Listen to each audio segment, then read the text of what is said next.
Ramdaman ko ang iyong lubos na pagmamahal. Amen po. Ito, we are relational creatures. Ibig sabihin, kapag sinabi natin relational creatures, we are connected. We are meant to connect. Relationships are two-way street, katulad po sa mag-asawa, sa magkapatid, sa magulang natin. Di ba po? Love flows from God to us and then to others. Ibig sabihin, kung paano tayo minahal ng magulang natin, paano tayo minahal ng ating Panginoon, ganun din pong i-share natin.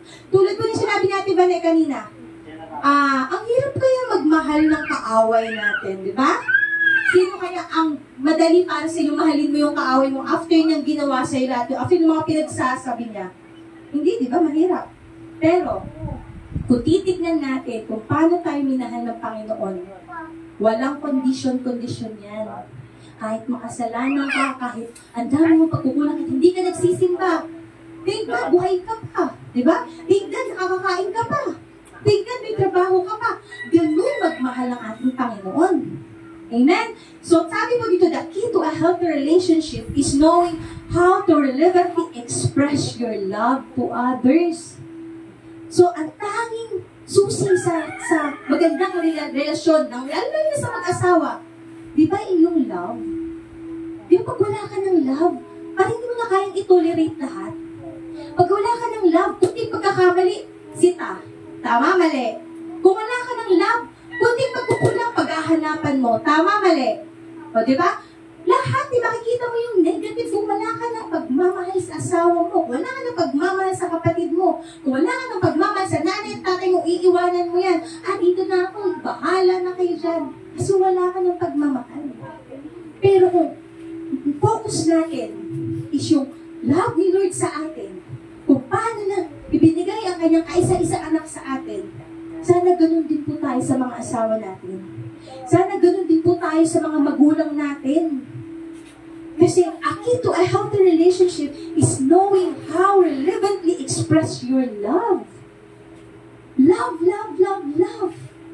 Diba? 4 na letra lang yan. Pero bakit para sa iba parang ang hirap gawin?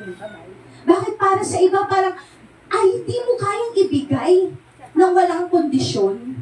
Bakit para sa iba parang, ang hirap magpakumbaba? Para sa akin po kasi, mahal mo ang isang tao kung ikaw ay mapagmahal, selfless ka. Katulad sa ating Panginoon. Hindi mo iisipin yung nararamdaman mo. Hindi yung, ako na lang lagi, ako na yung nasasaktan, ako yung nahihirapan, ganito na lang ba lagi, ako. Hindi po yun ang tunay na pagmamahal. Naniniwala po talaga ako doon. At every time naiisip ko yan, ako po talaga yung naiiyak. Kasi dati mapagmataas po ako. Dati po hindi ko iniisip yung mararamdaman ng iba. Sige-sige lang po ako. Pero na na-realize ko na, Lord, sobra po yung pagmamahal mo sa akin. Ang sarap po sa pakiramdam na maging selfless po tayo. Ang sarap po pakiramdam na iniisip po natin yung mararamdaman ng iba. Minsan kasi, sige-sige lang tayo eh. Pero ikaw kaya sa sitwasyon niya, gaganunin mo siya anong mararamdaman mo. Di ba masakit din? So minsan, huwag po tayo mag-focus na sa nararamdaman. Kasi si Lord hindi po ganun. Kasi kung si Lord iisipin niya, ako yung makapangyarihan, ako yung creator, ako yung lahat-lahat. Anong mangyayari? Di ba? Na tayo. It's the same thing. Dapat i-share natin yung love on how God loved us. So sa Philippians chapter 2 verse 4, ito po. Huwag kayong gumawa ng anumang bagay dahil sa makasariling hangarin o pagpapalalo. Sa halip sa kakapakumbabaan ng pag-iisip, ituring ninyo na ang iba ay higit na mabuti kaysa sa inyo. Ayan po yung sinasabi ko kanina. Knowing what makes a person feel love and then expressing love in those ways is a way of examining the interests of others. So yun po sinasabi ko, in short, dapat selfless po tayo. Mas iniisip natin yung mararamdaman ng iba, mas iniisip natin yung mararamdaman ng mga anak natin, mararamdaman ng asawa natin, bago po tayo. Yun po yung tunay na pagmamahal. Sa amin po, Kung dito yung asawa ko, lagi ko naman ginagawang halimbawa yung talaga. Kasi pagdating talaga sa pagmamahal pagmamahal talaga. Di ba? Lahat ata ng klase ng pagmamahal sa mga asawa na natin. Di ba? Sabi nga, ang asawa natin, all-in-one yan. Di ba? Lalo na kung mas matanda sa atin. Tatay, lolo. Di ba? Huwag na kayo mag-ingay, tatay daw yun. Di ba po? So sabi nga po dito, pag love mo yung isang tao, hindi na nagmamatter yung sarili mo eh. Ako, grabe yung asawa, grabe yung judgment niyan. Para lang hindi daw ako masaktan, para daw hindi ako ma-offend, hindi lang umaba yung pagtatalo, siya na po ang magpapakumbaba. Hoy, mga lalaki, siya ang mag-a-adjust. Ay, tuwa-tuwa si ate din.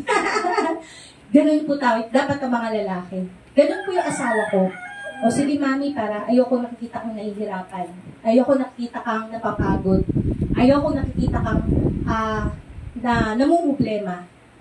Ganun na po siya ngayon. Pero dati po, grabe po ang prayers ko niyan. Sobra yan. Ang taas ng pride. Ang taas ng ego.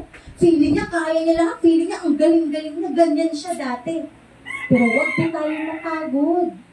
Wag na tayo mapagod. Ipanalangin natin yung mga asawa natin. Kasi bakit? Hindi po talaga tayo bababayaan ni Lord. Kung nakikita niyo yung puso natin, Lord, ano po ba? Please, baguhin niyo po yung asawa ko. Yung transformation po, andun po talaga. Amen po. So you can take note po, you can effectively and powerfully express love if you are filled with God's love first.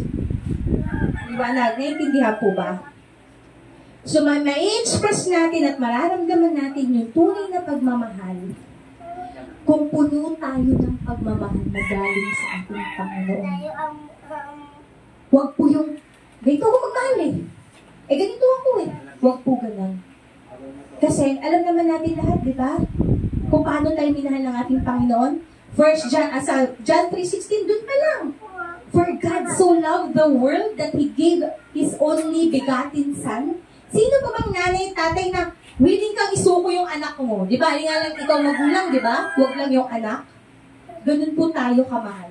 So sa 1 John chapter 4 verse 19, tayo'y umibig sapagkat ang Diyos ang unang umibig sa atin. Okay po? You can never give the love you never have received and experienced. Sobrang relate po tayo sa message na to. Kasi hindi ka marunong magmahal ng kapwa mo kung hindi mo naranasan. Tama? Diba? Diba may mga anak na pag nakita nyo sa daan, parang nagutukot na nangaaway, nambubuli. Diba may mga ganon? Bakit? Dahil siguro hindi nila nararamdaman at naranasan yung pagmamahal ng mga magulang nila. Diba po? Ganyan din po sa ating Panginoon. Hindi po tayo marunong magpakumbaba. Hindi po tayo marunong magmahal ng lubos. Hindi po tayo marunong magmahal ng walang kondisyon kung hindi natin naramdaman at na-experience sa ating Panginoon. Ganon din po sa mga magulang at sa anak. Ngayon po, ito po yung pinaka maganda po dito.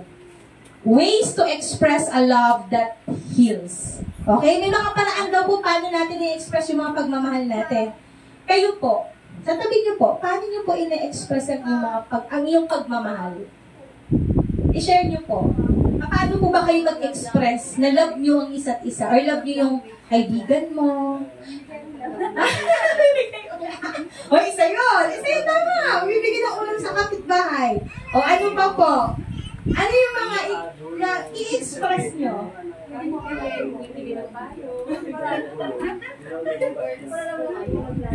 Ayan. Sarap?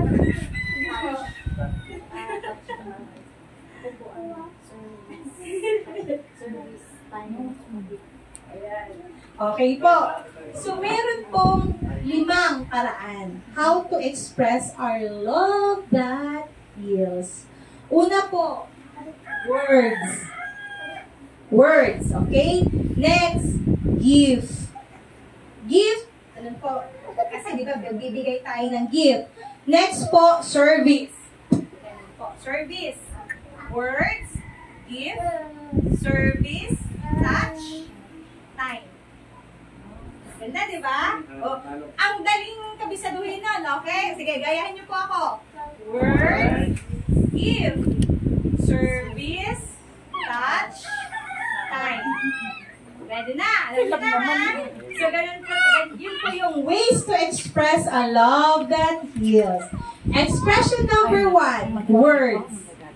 Ayan. Positive and productive words brings healing to the gloomy, yung madilim, weary heart. Ibig sabihin, pag nakarinig po tayo ng positibong salita mula sa kapwa natin, di ba ang sarap? Halimbawa po mag-asawa, si husband po ay pagod na pagod. Kasi pag sinabi natin gloomy and weary, madilim at napapagod na puso, galing trabaho, uwi ng bahay, ginagay. Sasabihin ng asawang babae, bakit hindi yan? Buong araw na. Diba? Anong marakamdaman ng lalaki? Imbis na papagaanin mo, lalong mapapagod. So sasabihin mo na, yun ang madadatang ko dito, pagod na ako, tapos yun yung sasabihin mo. Diba? Wala, relate ba? So, yun yung sinasabi na dapat positive lang. Dapat, ang gawin natin, tay, daddy, kamusta ang trabaho mo? Huwag ka magkakaroon ka dito, pahinga ka, ano mo gusto mo, paghahain kita. Diba, yung mga positive words, productive words. Okay lang yan, daddy, kaya natin nga, huwag kang mapagod. Yung inspirational words, motivating words. Kasi, yun yung nakaka-heal. Yun yung nakakawala ng pagod. Sobra po ang tulong nun sa mga asawa nating lalaki na pagod na buong araw sa trabaho, tapos pag uwi, lalambingin mo, sasabihin mo na, okay lang yan pa, mahal naman kita eh. Okay lang yan pa, makakaraos din tayo. Huwag tayong sumuko pa, magkasama tayo sa laban na to. Uy, relate na relate! Okay? So, mula po from Proverbs chapter 16, verse 24. Pleasant words are like honeycomb, pulot po cute-an kung tawagin. Sweet and delightful, nakakatuwa sa ating mga kaluluwa. And healing to the body. Ibig sabihin, kagalingan sa ating mga katawan. Diba? So, yung mga magagandang salita daw mula sa ating mga labi, ano daw yan? Parang matamis na honey. Diba? Para daw yung nakakatuwa. Diba? So, pag nagsalita ka na, ay, si Ate Denden, sexy mamang ganda. Anong feeling? Kasi, positive, maganda. O si Kuya Sunny, napakabait. Laging andito every Sunday, hindi tayo iniiwan. Diba? Nakaka-inspired. Ay, gagawin ko ulit to. Ay, magpupursige ako. Lecture sa asawang babae, pag uwi ng lalaki, sasabihin, Daddy, sasamahan kita. Andito lang ako. Pag napagod ka, susuportahan kita. Hindi pag-iigihan pa ng asawang lalaki yan. Di ba? Parang mamomotivate pa siya magtrabaho kasi alam niya na susuportahan siya ng asawa niya. So, sabi po dito, simple compliments or deep encouragement must build up, encourage, and strengthen the person. So, yun yung sinasabi ko, na every good words, every inspirational words can strengthen the person. Nagpapalakas. Amen po. So sa Ephesians chapter 4 verse 29, huwag kayong gumamit ng masasamang salita. Lagi ninyong sikapin na ang pangungusap ninyo ay makakabuti at angkop sa pagkakataon upang pakinabangan ng mga makakarinig. So yun po yung hinalimbawa ko po kanina na kapag pagod ka na, tapos yun pang maririnig mo, anong mararamdaman mo? Mas lalo kang mapapagod. Mas lalo kang maiinis. Huwag po nating salubungin or huwag po tayong magbitaw ng salita na at the end of the day, tayo rin na magsisisi. Sabi nga, di ba? Think before you speak. Di ba po? Pag-isipan mo muna kung ano yung magiging impact doon sa pagsasabihan mo. Kasi hindi natin alam na may pinagdadaanan na pala. Katulad po nung sinabi ni Ate Vane kanina. Diba? Masarap sa pakiramdam yung magsasabi ka ng magandang salita sa kapwa mo. Kasi hindi mo alam, yung salita pala na sinabi mo sa kanya ay nakapagbago ng kanyang damdamin. Hindi mo alam na yung nabanggit mo pala sa kanyang kaya natin yan, andyan si Lord. Yun pala yung nakapagpalakas sa Kanya. Amen, di ba? So, lagi pong uplifting words yung sabihin natin sa isa't isa. Huwag naman nega. Di ba? Kasi pag negative yung sasabihin mo, hindi lang ikaw nega. Hindi lang yung nasabihan mo ang nega. Pati yung mga nasa paligid mo, lahat magiging negative. Kasi pag ikaw, positive-minded ka, lahat magiging positive. Diba? At kung puro love at pagmamahal at pag-ibig ang sinishare mo sa isa't isa, ganun din po ang mararamdaman po ng iba. So sa Proverbs chapter 18 verse 21, ang salita ng tao ay makakapagligtas ng buhay o kaya ay makamamatay. Kaya mag-ingat sa pagsasalita sapagkat aaninin mo ang mga bunga nito. Amen. For sure, marami po kayo naririnig na balita, di ba? Yung nagpapakamatay, anxiety, na-depress. Bakit? Kasi may isang sinabihan lang daw siya na pangit-pangit mo, wala kang kwenta, taba-taba mo, or lahat na lang ng mga salita na sinabi, bobo ka, sorry for the words. Pero may ganyang tao. Ngayon, hindi niya alam yung sinabihan niya pala ay napaka-weak. Alam mo yun? Hindi niya alam na yung sinabihan niya pa wala ng pag-asa sa buhay. Hindi niya alam yung sinabihan niya pala ay meron ng tangkang gustong magkamatay. So, ano nangyari? Umakyat sa mataas na building, tumalon. So, tignan niyo po, hindi talaga magandang effect. Pag nagsasalita po tayo ng hindi maganda sa kapwa natin. So, positive words can fill a person with joy and refresh their soul. Yung alam mo po yun, isa po, dadaan ka sa kapitbahay mo. Hello po, Ate Den! Good morning! Kamusta po kayo? Ganun. Ay, mapagpalang umaga po, Ate Lisa. Di ba sa umaga, pag ganyan? Pag dumaan kayo sa mga kapitbahay, ano mararamdaman nyo pag ginagano kayo ng kapitbahay niya? Di ba ang saya? Pero pag dadaan ka, o, di ba? O, ano mararamdaman nyo? Andiyan naman feeling naman niya, feeling ganda-ganda. Di ba? Anong magiging epekto? Anong result? Ano makakatulong sa atin nun? Di ba wala? Ano ka lang, bitter? Ikaw na mahihirapan. Puso mo lang din ang pinahihirapan mo. Yung i-chismis yung iba, ay si ganyan. Naku, huwag ka maniwala dyan. O, di ba? Kaya, hindi talaga maganda. Pagka hindi mga positive words yung sinishare natin. Okay, ito yung share natin ngayon. What is that one encouraging word or statement you would immediately like to share with someone? O sige, sa tabi nyo. Share kayo, one word lang, encouraging word. Ano po yun? Yun na. Sa mga katabi nyo po, one encouraging word lang. Encouraging, ibig sabihin yung makakapamotivate o makaka-encourage po sa kanya. Ano po ma-share niyo po sa katabi nyo?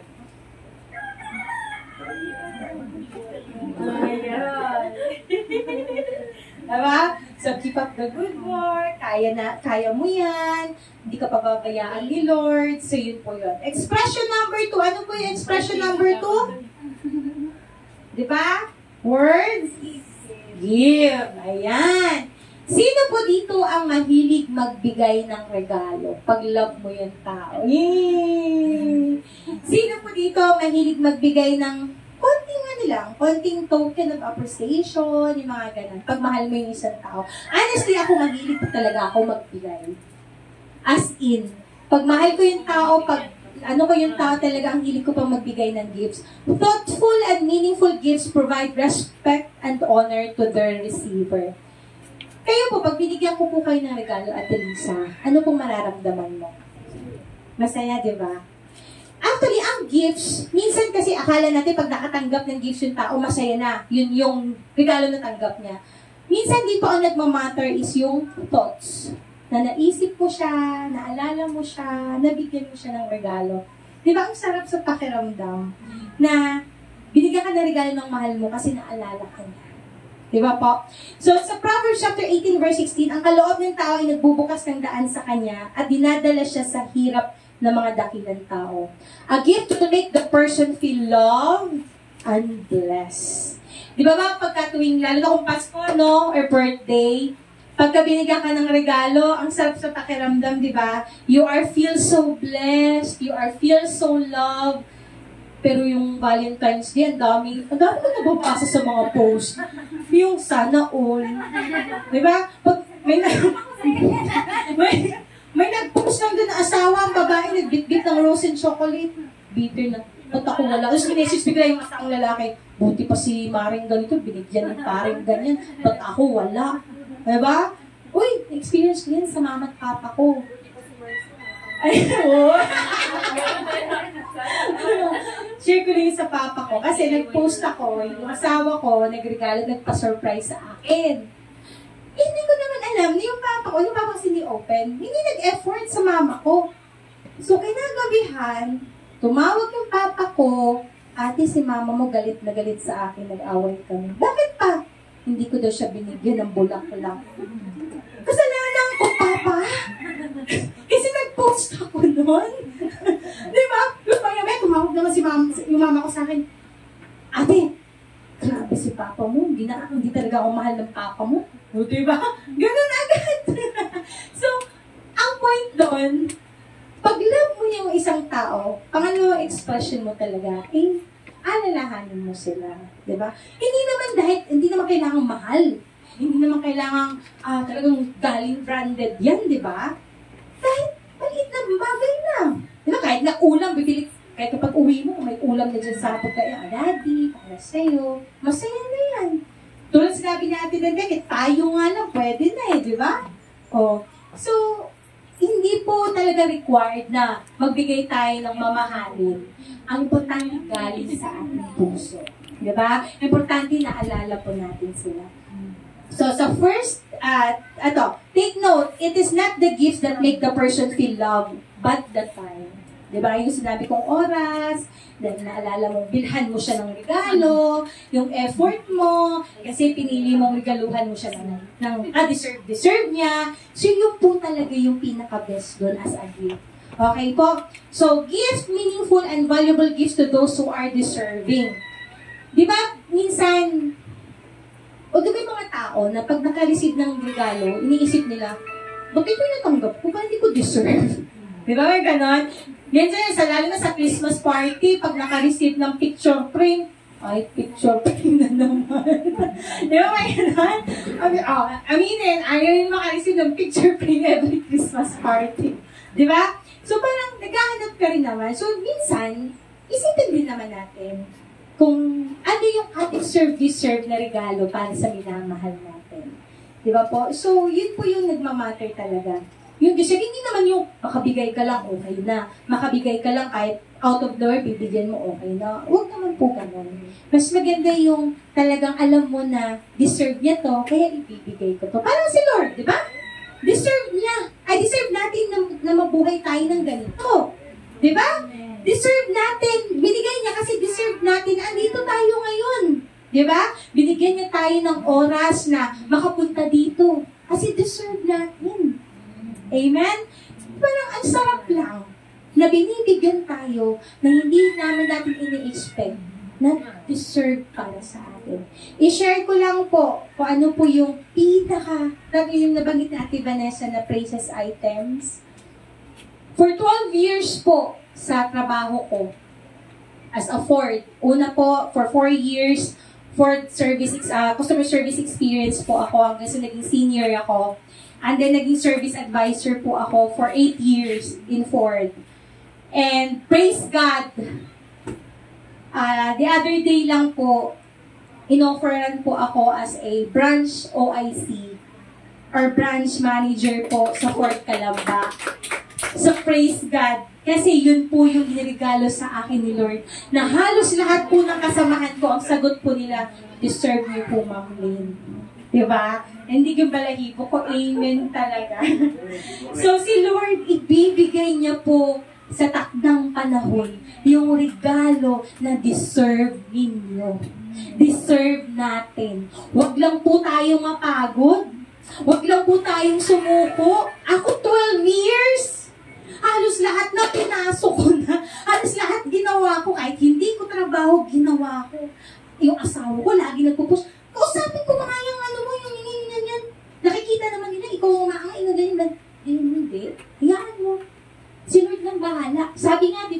your labor will not be in vain. Pag ikaw gumagawa para sa Panginoon, gino-glorify mo si Lord sa lahat ng ginagawa mo, hindi po masasayang yan. As hindi po masasayang yan. Pero 12 years akong nag-antay. 12 years akong nag-antay, nagpakahirap, nagpakapagod, nagpakabayani. Minsan di ba sasabihin mo, umuwi ka na, huwag ka magpakabayani, uy. Diba? May ganon? Pero, gawin ka lang. Huwag kang sumuko. Kasi, hindi masasayang lahat para kay Lord. Hindi masasayang ang effort at pagod niyo kung isinusuko niyo at para kay Lord lahat. Amen? Amen po ba? So, tuloy-tuloy lang po ha. Ayan. So, nakakaiyak. Actually, hindi balahibo ko talaga until now. Hindi ako makapaniwala. Minsan din napapanaginipan ko. So, sabi ko, yung mga plano ko ba, napapanaginipan ko na-imagine ko na. Pero sinabi ko po talaga, Lord, hindi ko to kaya kung wala po kayo. Hindi ko po kayang mag-isa. Samahan niyo po ako. Pero sabi nga ni Lord, di ba, anak, hindi kita bibigyan ng isang bagay na hindi mo kakayanin. Kasama mo ko. Hindi kita pababayaan. Hindi kita bibitawan. Ganun po tayo kamahal ng ating Panginoon. Amen? So, dito po sa 1 Timothy chapter 5, verse 17 to 18. Ang mga namumuno sa iglesia na naglilingkod ng mabuti ay dapat bigyan ng nararapat na sahod. Okay? Lalo na mga naglilingkod sa pangangaral at pagtuturo ng salita ng Diyos. So, yun po yung i-share ko sa kanina na para sa trabaho lang din po natin. Na kung gusto nyong kumita, pagtrabahuan nyo. Diba? Kung gusto mong makareceive ng malaking token of appreciation, pagtrabahuan mo, magsumikap ka. O hindi madali. Mahirap naman yung petiks-petiks ka, tapos nag-i-expect ka ng malaking sahod. Aba, ano yun? Diba? Lahat talaga paghihirapan natin, hindi madali. Diba? Hindi madali. Hindi ganun kagaan. Pero, pag lahat ng burdens natin, lahat ng hirap na yan, sinuko natin kay Lord, magiging magaan at madali ang lahat. Amen? So, sa Exodus chapter 20, verse 12, ayan, sa mga anak, igalang mo ang iyong ama at ang iyong ina upang iyong mga araw ay tumagal sa ibabaw ng lupa na ibibigay sa iyo ng Panginoong mong Diyos. So sa mga anak, ang tanging na ireregalo niyo po sa inyong mga magulang ay ang paggalang, pagsunod sa kanila. Diba? Sa mga anak po natin, at sa mga anak po na may mga magulang pa dyan, actually, ako dati, guilty po ako dito. Kasi ako, lumaki po ako sa lola ko. So, hindi ko po talaga naramdaman yung pagmamahal ng mama ko. As in, lagi po kaming nag-aaway. So, may time po talaga na nababastos ko siya, nag-aaway kami. Pero simula po nung nakilala ko po at buong puso kong tinanggap si Lord sa buhay ko at nabasa ko to, oo, ang magulang natin hindi perfecto. Oo, ang magulang natin ang daming pagkukulang, nagkakamali, di ba? Hindi lahat ng gusto natin na ibibigay. Yes, ang magulang ko, hindi yan, ang daming hindi magagandang sinasabi sa akin. Ang daming masasakit na salita na pinupukpok sa aking utak. Pero alam niyo po yun, mahal ko pa rin ng mga magulang ko. Yung mama ko ngayon, mas lalo ko pa po siyang minahal. Amen. Kasi bakit? Wala ako ngayon sa kinatatayuan ko kung hindi dahil sa magulang ko. Amen po. At sabi ko dito, kung gusto mong tumagal ang iyong buhay, igalang mo ang iyong mga magulang. Diba? Kasi bakit din? Pag kayo, lumaki kayo, or nag-anak po tayo, mararamdaman din po natin yan. Ma-experience din po natin yan. Kaya mas maganda kung ano pong itatanin nating maganda, aani din po tayo ng maganda. Amen? So sabi po dito, 1 Timothy chapter 4, verse 4, ang lahat na nilikha ng Diyos ay mabuti. Walang dapat ipalagay na masama, sa halip ay dapat tanggapin. May pagpapasalamat sapagkat ang mga ito'y nililinis ng salita ng Diyos nang may panalangin. So, dapat po dito, God is the greatest gift giver, gave us the best of everything so that we can be a blessing to others. Actually, yan po lagi kong pinapanalangin, Lord, bless me so that I could be a blessing to everyone. Sa totoo lang, gusto ko pong i-bless ang bayan-bayanan. Gusto ko pong matulungan po ang bayan-bayanan. And lagi ko po pinagpiprayan kay Lord, Lord, gamitin mo po ako. Gamitin mo po ako. Gusto ko po matulungan ang bayan-bayanan. Kasi nakikita ko po talaga ang mga nanay. Nakikita ko po kayo. Nararamdaman ko po kayo. Kaya minsan masakit po talaga sa akin. Lalo na po sa akin, lalo na sa mga magulang ko. Ang sakit po kaya na gusto mong tumulong. Pero, alam niyo po yun, tapos. Gusto mong tumulong, pero wala ka. Diba po? So, yun po yung lagi kong pinapanalangin po talaga. And, eto po, dito na po tayo nagtatapos sa isa, expression number 2. Expression number 3 naman po. Ayan. Una po, words, gifts. Ano po yung susunod? Service. Ayan. Pag sinabi po nating service, ibig sabihin, yung sunod na sinabi ni Ate Lisa, nagbibigay ng ulam sa kapitbahay. Yan. Acts of service po yan. Sabi po dito, sa Mark chapter 10 verse 43 to 45, sa halip, ang sino man sa inyo na nais maging dakila ay dapat maging lingkod ninyo. At ang sino mang nais maging pinuno ay dapat maging alipin ng lahat. So we share in Jesus' mission to serve those who are needy and oppressed. So, minsan po kasi, yung alam mo tipo na pag nadaan tayo sa highway, sa daan, di ba minsan may nakikita tayong matanda, limos, matanda, walang makain. Alam niyo po yung simpleng bigay lang ng biscuit. Actually, nung isang gabi, kumain kami sa may boundary. Yung, di ba marami pong kainan din sa boundary. O yung hihingi kong pera sa amin. So sabi ko, Tay, gusto niyo po ba kumain ka na lang po ng pares? Ay, hindi po kumakain ng baka. Ano po? Ay, ano po gusto niyo, Tay? Gusto niyo po, pwede po ba 2 itlog na lang? Ah, sige po. 2 itlog. So, binigay ko yung 2 itlog, kinakain ko po siya. So, yun po yung sibling act of service po. Yung sa asawa po natin, kung kanina ay words, ngayon naman po service. Pagod ang asawa mo, umuwi ng bahay. Pagtingin sa lamesa, walang ulam, walang pagkain. Diba? Anong i-expect ng asawa mo? Eto, pagod na pagod, magagalit. Pero pag uwi ng asawa mo, may adobo, may kanin, may coke pa. O, di ba? Yun yung acts of service. Di ba? Di ba sarap sa pakiramdam? Kuya, Sani, di ba yun ang gusto niyo? Yung pag-uwi niyo sa bahay, kakain na lang kayo. Di ba? So, nakakagana. Di ba? Hindi yung uuwi ka. Picture naman na medyo makakagaan naman sa tiyan ng asawa natin. Kasi buong araw yan nakatrap na nasa trabaho. Honestly, yun ang ginagawa ko po sa asawa ko po. Kaya love na love ako nun.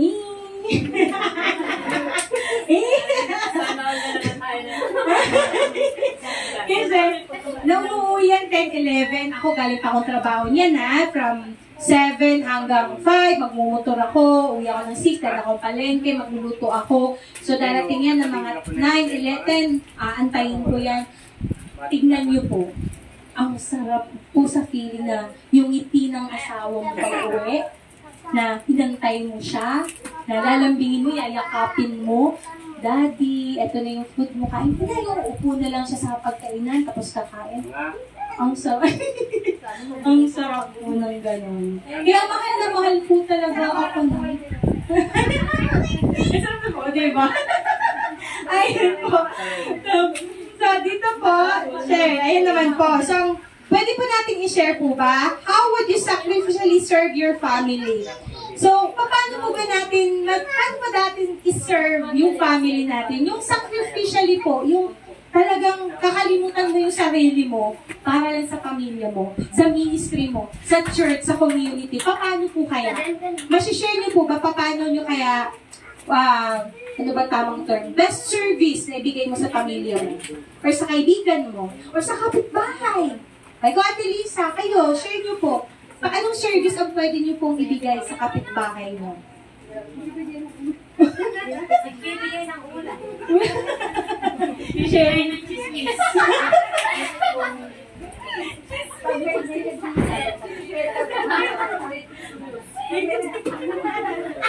Pag may nagbibigay, siguro nga yung Chismis, hindi chismis. Isa ka naman sa pinaka.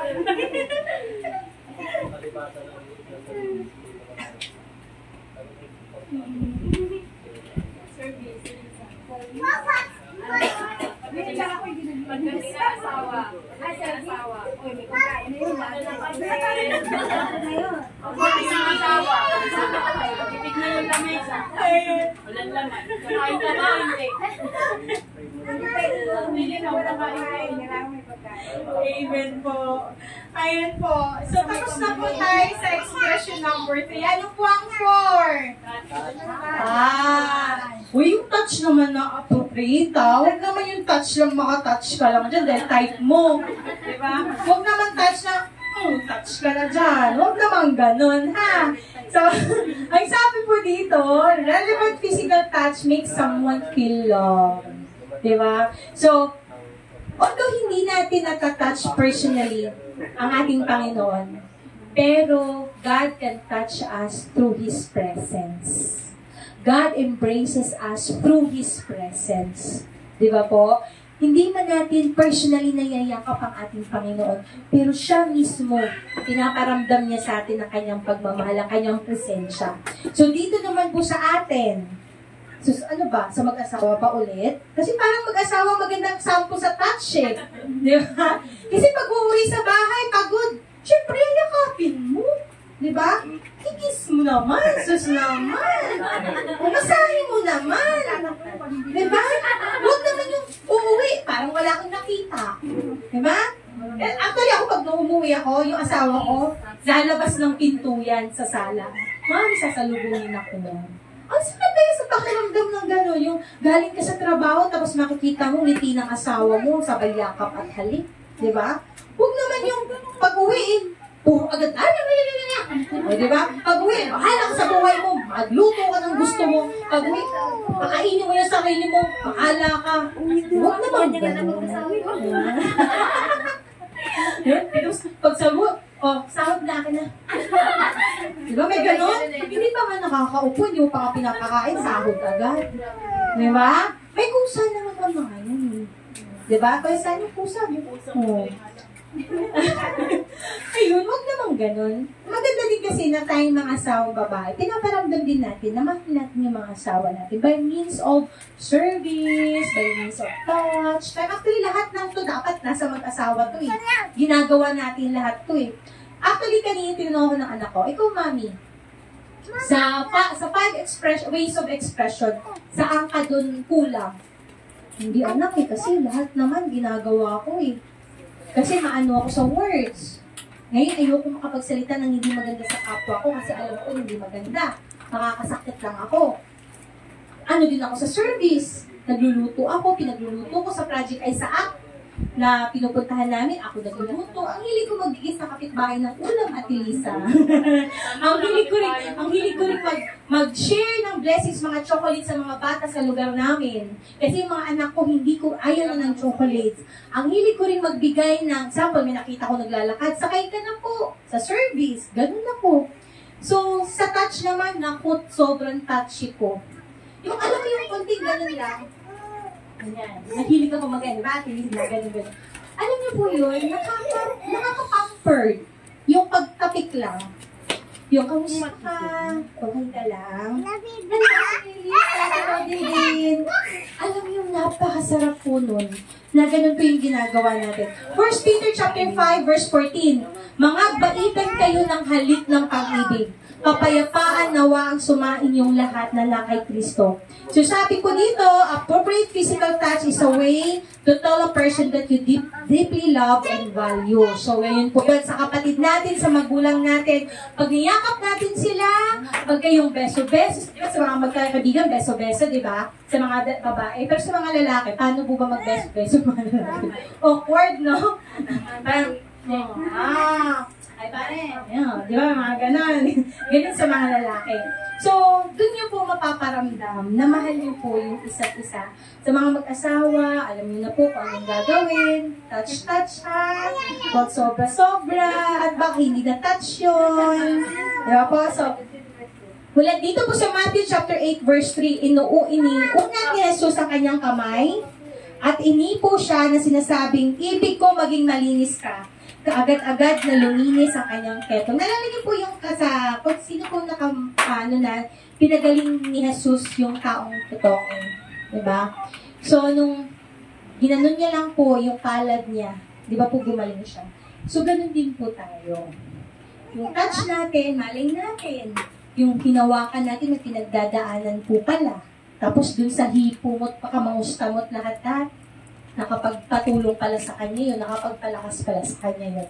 So, malaking bagay po yung touch talaga. And last one po, ano yung last? Ang hirap. Lalo na kung busy ka sa paglalaba. Di ba? Ang hirap, lalo na kung busy ka sa pakikipagchismisan, lalo na kung hot news. Di ba? Ang hirap. Naku, magsisimba na naman ng alas 3. Ang hirap, andito ko sa kalagitnaan ng pakikipagkwentuhan. Naku, malapit na, nasa pinakakalagitnaan na. Ang hirap, pasarap pa ng Netflix. Di ba? Ay, ang hirap. Kakinuman ko na yung kapitbahay ko eh. Di ba? So, ang hirap talaga ng time. Pero, si Lord po ba, walang oras sa atin? Diba? Ang daming pwedeng mangyari sa atin. Pero dahil mahal tayo ng Panginoon, yung oras niya, binigay niya po sa atin. Yung presensya niya, pinaparamdam niya po sa atin. Yung Holy Spirit niya, andyan para i-correct tayo. Nagko-convict sa atin. So, ganun tayo mahal ng ating Panginoon.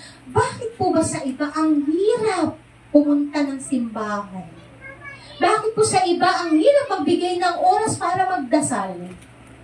Bakit po ba sa iba ang hirap na magbigay ng oras para mag-worship, mag-praise? Diba? Alam ko mahirap ako, honestly, Monday to Saturday trabaho ako. Ang uwi ko alas 6 na, alas 7. Tapos, Monday to Saturday yan. Sunday naman, maaga ako. Kasi ushering team ako, first service, second service, uwi ako 12:30 to 1. So, sa first Sunday, may meeting ang volunteers. Anong oras ako nakaka-uwi? 2:30 to 3. Second Sunday, yun lang medyo okay ako. Third Sunday, after ng first, second service, diretso ako dito. Anong oras makaka-uwi? Magkapa-5 na rin. Diba, kinabukasan, may pasok na naman. So, alam niyo po yun, yung oras ko, kung iisipin ko na lang yung sarili kong oras, bakit ako magsisimba ng matagal? Diba? Ba't ako pupunta ng bayan-bayanan para magturo? Pagod na nga ako Monday to Saturday, diba? Dapat na buong linggo sa bahay na lang ako para matulog, magpahinga. Diba? Ang sarap kayo magpahinga sa bahay, lalo na kung may Netflix ka, naka-aircon ka, may mga popcorn ka dyan, kakain lahat-lahat. O diba? Mas pipiliin ko yun. Pero hindi yun. Kailangan ko magsakripisyo. Kasi wala pa sa kalahati kalintingan ang sakripisyo ng ating Panginoon para sa atin. Bakit ba ang hirap magbigay ng isang oras dito sa bayan-bayanan? Bakit ba ang hirap magbigay ng isang oras para magsimba lang? Isang oras, 2 oras? Uunahin mo yung paglalaba? Diba? Uunahin mo yung pakikipag-inuman, pakikipag-chismisan? Kung ako, pwede ko pong gawin yun eh. Pero hindi kasi yun eh. God loves us first. Minahal niya tayo. And it is our time to bring it back to Him. Ibalik naman natin sa Kanya. Diba? Naiiyak ako. Ibalik naman natin. Kasi mahal na mahal tayo. Ano ba naman yung 1 oras, 2 oras lang? Pag binigay natin yung oras natin doon sa ating Panginoon, sobra-sobra yung ipabalik niya sa atin. Tulad po ng sinabi ng asawa ni Ate Rosel kanina, nag-uusap kami. Kuya, wala ka po bang trabaho ngayon? Ngayon lang po meron, pero susunod po wala na po, na po ako, trabaho na 2 linggo po ako bago umuwi. Puti, andito ko po. Opo, kasi lubos-lubusin ko na po habang andito po ako. And praise God po kasi tuloy-tuloy po ang trabaho ko. Diba? Praise God, kuya, sa buhay mo. So, bakit po ang hirap sa inyo? Ang hirap sa iba? Yung 1-2 oras lang. Kung ang Panginoon natin selfish, hindi tayo mahal. Sa 1-2 oras yan, pwede tayong kitilin ng buhay. Diba? Pwedeng mawala yung lahat na nasa atin. Naiisip kaya nila yun? Naiisip po ba ng iba yun? Masakit lang talaga. Sobrang sakit po. So, dito po, yung oras po talaga napaka-importante. Sabi po dito sa, di ba naalala niyo po si Jesus, nag-spend ng large amount of quality time with those He loved. Di ba dun sa kwento po ng Jesus, si Lord nag-spend ng time sa mga disciples niya, kay Martha and Mary, kay Zacchaeus, pinuntahan niya sa bahay niya. So yun po yun. Pag mahal mo yung isang tao, magbibigay ka ng oras. Pag mahal mo yung asawa mo, yung magulang mo, yung kapatid mo, magbigay ka ng oras. Huwag ka magbigay ng oras sa mga kapitbahay mo kung chismis lang pala ang gusto mo. Diba? So, ibig sabihin, mas mahal yung kapitbahay mo kasi lagi kang andun. Ba't ka andun parang sa chismis? Diba? Parang ganun lang. Mas maganda, magbigay tayo ng oras natin to pray, to worship, to praise God, magpasalamat tayo. Ganun! Kasi pangalawa na lang ang pamilya eh. Pangalawa na yung anak, pangalawa na yung asawa. Pinaka-importante si Lord. Pinaka-importante yung Panginoon. Kasi lahat ginawa niya para sa atin. Amen po? Amen po. So, ang share po natin dito ngayon, what is that meal? Diba? Oras. So, ano po bang oras or meal na gusto mong i-share sa taong mahal mo? So, ano po ba, sa inyo po, ano po bang pinaka-best meal or best time na pwede mong offer sa asawa mo? Sa asawa, para sa akin, suggestion ko po sa asawa, dapat meron din kayong bonding moment. Bonding time. Huwag puro trabaho, huwag puro income, kita, ganyan. Magbigay din kayo ng oras sa isa't isa. Kasi sa amin, mag-asawa, meron po talagang isang araw na lalabas na kaming dalawa lang. Tapos, mag-share lang kami, o kamusta na, kwentuhan.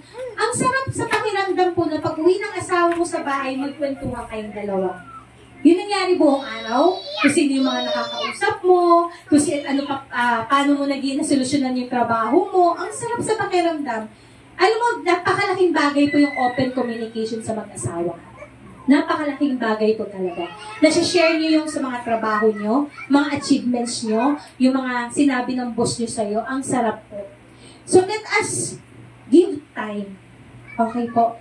Lalo na kay Lord, unahin po natin. Diba sabi nga po, seek ye first the kingdom of God and His righteousness, and all these things shall be added unto you. Amen. Matagal man, ha? Wala akong sinasabing mabilis at madali, ha? Ako nga, 12 years eh. Diba? Matagal man yan. Be patient, be ready. Okay? Kasi ibibigay at ipagkakaloob ng ating Panginoon yun sa atin. Amen po.